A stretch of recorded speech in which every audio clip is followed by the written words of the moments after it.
यसू की गिरफ्तारी। मुकद्दस मरकस की अंजील उसका 14 बाब 43 ता 52 आयत तक। वो ये कह ही रहा था कि यहूदा अस्करियोती आ पहुंचा, जो इन 12 में से एक था, और सरदार कहनों और फकीयों और बुजुर्गों की तरफ से एक बड़ा हजूम तलवारें और लाठियां लिए हुए उसके साथ था। और पकड़वाने वाले ने उन्हें ये निशान दिया था कि जिसे मैं चूमूं वही है, उसे पकड़ लेना और हिफाजत से ले जाना। वो आकर फिलफौर उसके पास गया और कहा, रबी, और मुकर्रन चूमा।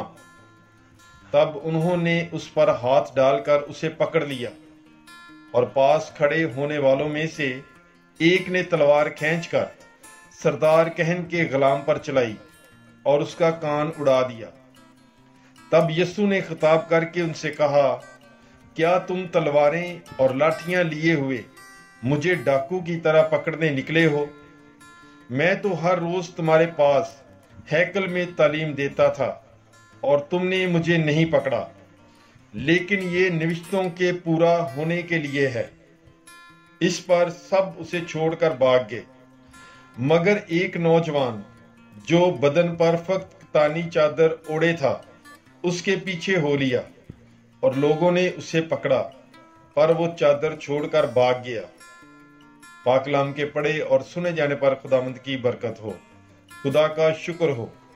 God bless you. Bible is life.